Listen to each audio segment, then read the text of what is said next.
Hello everybody, my name is Kieran from The Checkpoint, the only gaming channel that goes trick-or-treating, and today I've got a pretty interesting video for you, and it's pretty controversial as well, and it's to do with how I think and how I can pretty much prove the truth in that Titanfall ripped off Advanced Warfare. Now, a lot of people think it's the other way around. They think, whoa, Advanced Warfare is being released after Titanfall, therefore Advanced Warfare must be a rip-off of Titanfall. No, it doesn't quite work like that, and I'm not just pulling facts out of my arse to try and defend Activision and Call of Duty.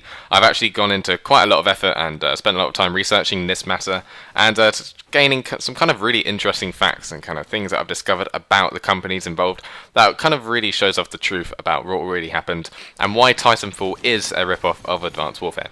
So, cast your mind back to about 2009.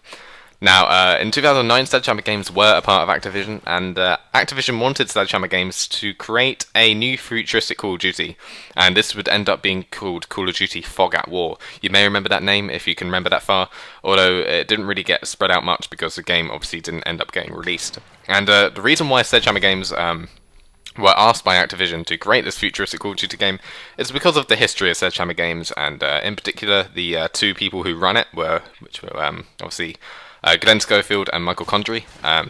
They formerly created Dead Space, and because of the success of that, they kind of portrayed Dead Space and the game that obviously they developed, and they wanted to bring that over to the Call of Duty franchise. So that's what they ended up doing. They spent about a couple of months and a few weeks kind of beginning to develop this Call of Duty Fog at War game until the beginning of 2010. And in 2010, basically shit went down to do with Activision and Infinity Ward. So what happened? Infinity Ward were pretty angry with Sledgehammer Games, and basically what happened was Infinity Ward was saying, hey, we've developed loads of Call of Duty games, we've been here pretty much since the start, we've pretty much made Call of Duty from nothing, so why don't we get to choose to create this new futuristic COD? We want to make this, why are Sledgehammer Games doing it? They've just arrived and they're making this cool new game, and we're just here making Modern Warfare 3, like, what's going on? And obviously they were pretty upset with that, and that kind of went into a few more kind of legal things that I don't know about personally. Obviously, Infinity Ward and Activision wouldn't release such details, so we don't really know what went on behind the scenes and legal reasons.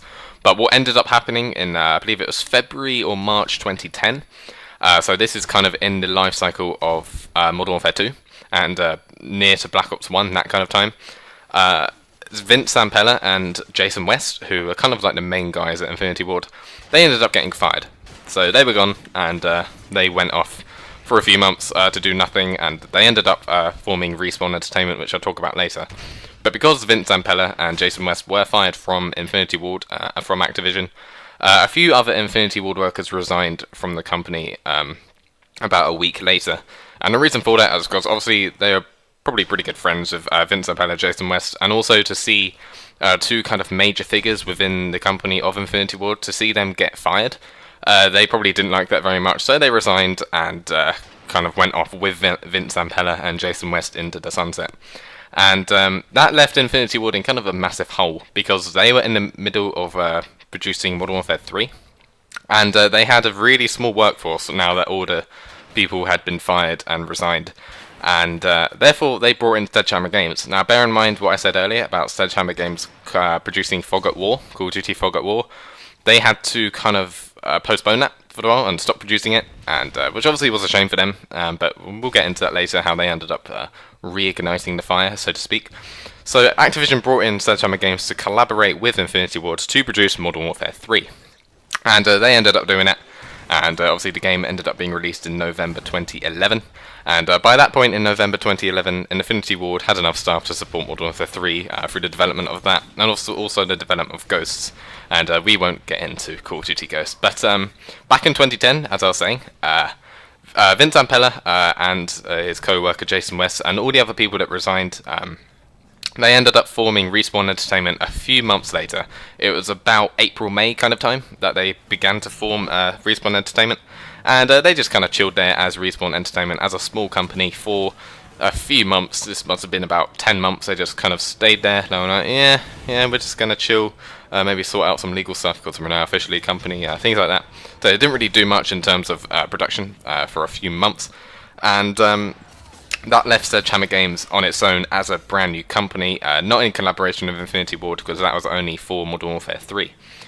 So what Sledgehammer Games did, obviously they were speaking with Activision, and obviously in 2009, as I said at the very beginning of the video, they were allowed to create their own futuristic Call of Duty.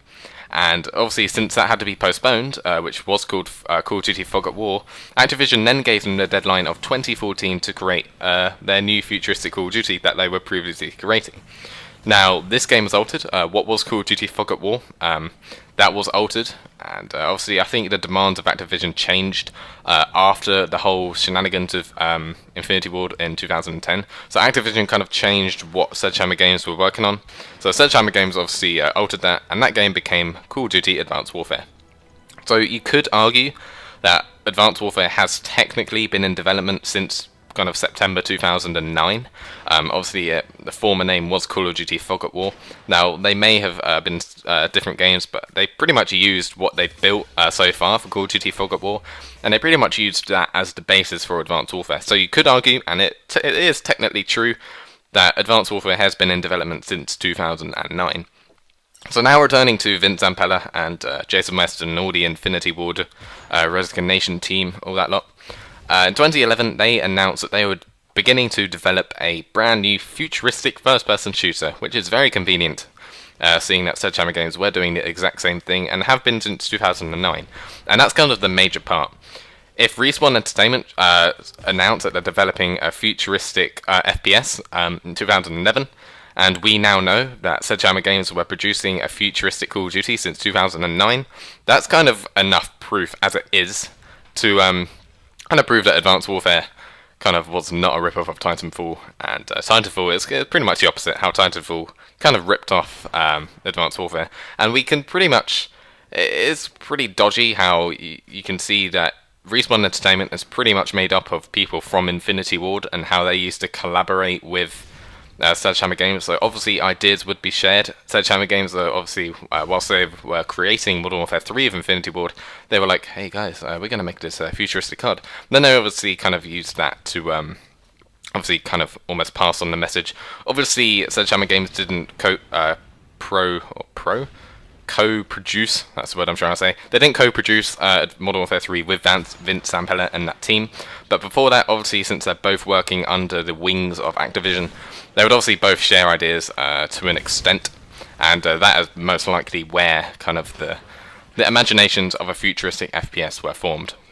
And you can kind of see in the story, kind of Vince Zampella and his team were kind of like the rebels of Infinity Ward, because at the end of the day, they wanted to produce a futuristic Call of Duty instead of Sledgehammer Games, but Sledgehammer Games got the permission. Infinity Ward did not. So Vince Zampella and his team obviously quit off Infinity Ward and produced Titanfall, forming Respawn Entertainment. So that is kind of enough proof as it is, as I said.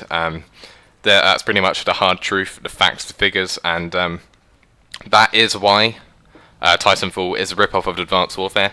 Just because Titanfall was released before Advanced Warfare doesn't mean it was being produced before it. And you can kind of tell that because Titanfall is just a multiplayer game, whereas obviously Advanced Warfare, it's got your 3 game modes, so technically Advanced Warfare is triple the game that Titanfall is, so obviously it would take a lot longer to produce than Titanfall did.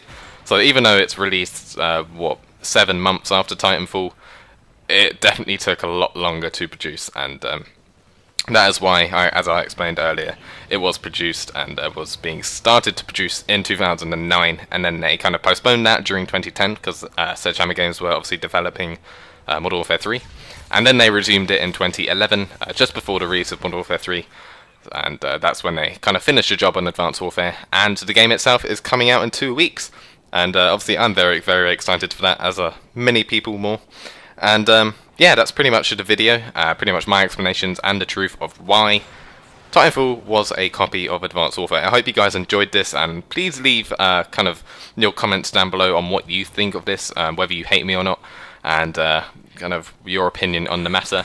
Leave a like if you enjoyed the video and if you found it informative, and subscribe if you haven't already to check out more videos that will be released on this channel. Don't forget to also follow us on Twitter at RealCheckpoint, and I'll talk to you guys soon. Thank you for watching.